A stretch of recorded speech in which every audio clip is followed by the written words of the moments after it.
Hey guys, this is Candy in the Land of Sushi and welcome back to my channel.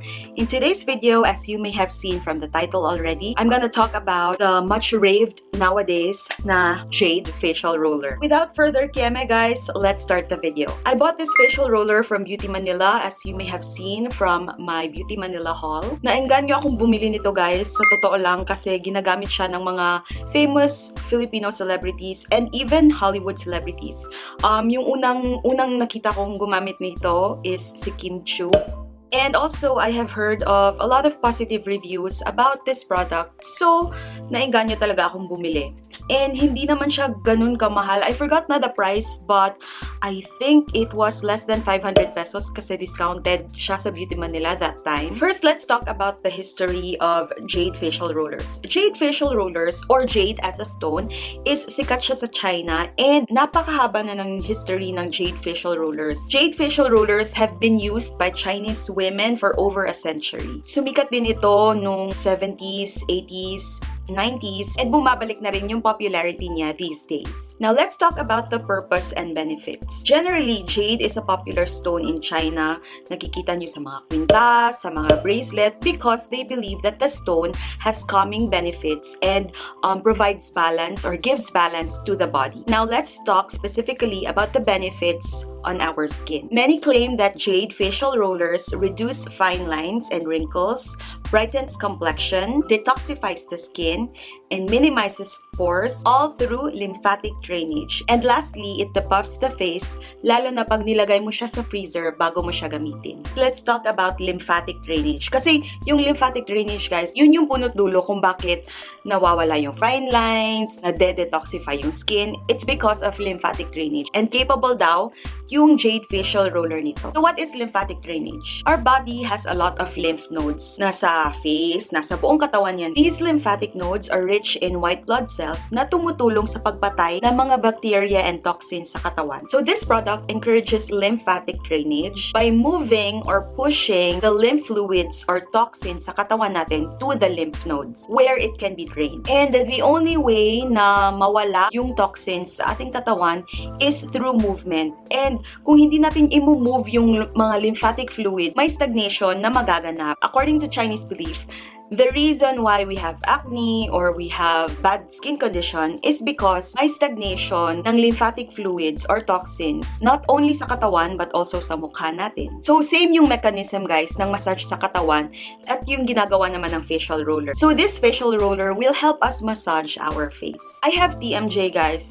It's temporal mandibular joint disorder and I've had it since college. So, before, every month talaga ni-require ng dentist ko na magpa-Swedish massage. Kasi yung Swedish massage, they also massage the jaw area, which is important sa mga tao na may TMJ para hindi mag-lock yung jaw. Kaya din ako napabili nito kasi nakakatulong din siya sa TMJ ko. So again, the reason why we have bad skin condition is because yung lymph fluids natatrap sa mukha natin. So, kailangan siyang i-drain. Kailangan siyang i-push dun sa nodes sa mukha natin or sa neck area natin. So, if you wanna know kung saan yung lymph nodes situated sa mukha natin specifically, i-search nyo na lang sa Google guys kasi hindi ko memorize lahat. And I know marami tayong lymph nodes sa katawan. So, dito sa jaw, may lymph nodes din tayo dyan. And also, dito sa neck. Kaya di ba pag nagkakasakit tayo, kunwari may lagnat tayo, this swells. I won't delve into the medical aspect of it, guys, kasi hindi naman ako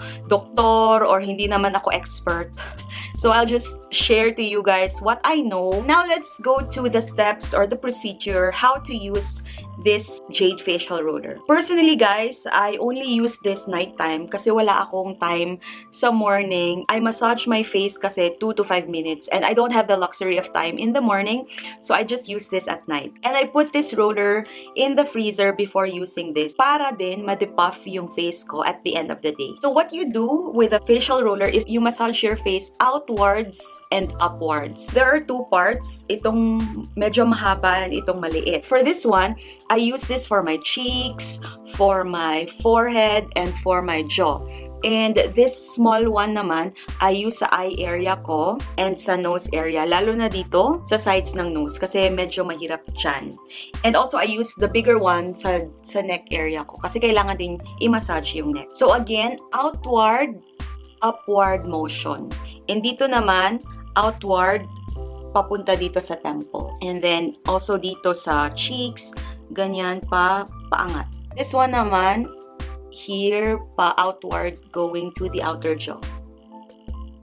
Outward and upward motion. And also, put gentle pressure lang guys. Huwag yung sobra kasi baka naman sobra yung diin. I don't know kung may negative effect yung sobrang diin, pero what's recommended by expert is that gentle pressure lang. After washing my face, I get this from the freezer and I massage my face 2 to 5 minutes. And also very recently, I started using this on top of my face mask. So after washing my face, I put a face mask on and then I use this to massage my face.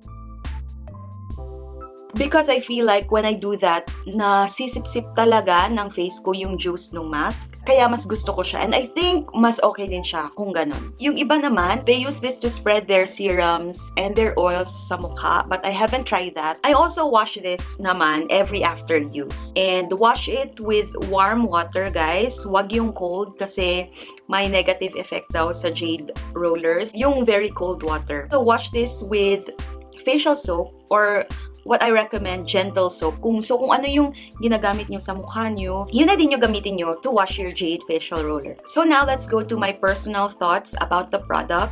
Would I recommend it? To be honest with you guys, I've already used this for over 2 months, I think. Pero wala pa rin akong nakikitang drastic changes talaga sa mukha ko. But why do I continue using it? Kasi I have TMJ, guys. And nakakatulong talaga siya to massage my jaw area. Diyan yung problematic area ko. And also my neck. Pag hindi ko kasi minamassage yung jaw ko regularly, maaaring mag-lockjaw ako, especially if kakain ako ng matitigas or malalaki like burgers or apples, ganon. Also, I like the cooling sensation it gives, lalo na pag galing sa freezer. And masarap talaga yung cooling sensation niya sa face. Kaya, I still continue using it. Sabi nila, nakakaliit daw ng pores, pero wala naman akong nakita na nakakaliit talaga siya ng pores, to be honest with you guys. Kasi I still have pores, especially this part of my face. So, for now, kahit wala akong nakikitang benefits, sorry. So, for now, kahit wala akong nakikitang benefits sa panlabas, maaari kasi guys na yung benefits na binibigay nito nasa panloob at hindi pa natin nakikita for now. Kasi it's still too early to say na it didn't work for me. There is still no proven connection between lymphatic drainage and acne. Kasi sabi nila, this can cure acne, guys. But to be honest with you, this did not really help me with my acne, guys. I'm using a different product that really helped me fight my acne. I really can't wait to share to you guys. I will share it to you soon. So kahit hindi siya proven to help fight acne, the Jade facial rollers relaxing and calming properties could possibly indirectly help breakouts. Like when we massage our face with it, it calms and distresses our face. So it may help stimulate the release of certain hormones, which can in turn help acne from acting up. So would I recommend this product? If you have extra money to spare, guys, I would. Pero if wala naman kayong extra money, then I believe okay lang naman na wala siya for now sa skin routine ninyo. Even without it, you can massage naman your face using your thumb or using your fingers. Just know the techniques. Available naman siya online, guys. Google nyo na lang. It's for free. I believe nasa Beauty Manila siya, and I think nasa Lazada na din siya, and nasa Shopee na din siya. Price range is around 300 to 1,000. I believe may mga luxury Jade facial rollers na ang mamahal, it costs like $100. Ang Jade stones din, guys, may mga mumurahin, may mga mid-range, and may mga mamahalin din. I will put in the description box the link where I got this facial roller. So that is it for this video, guys. I hope you like this video if you enjoyed watching it and if you find it informative. And also, please don't forget to subscribe to my channel if you haven't yet, and please click that bell button so that you get notified whenever I upload a new video. That's it, you guys. I'll see you in my next vlog, and hopefully in my next vlog, I will share to you how I cured my face from acne. That's it, you guys. Thank you so much, and I'll see you in my next vlog. Goodbye. See you. Mwah.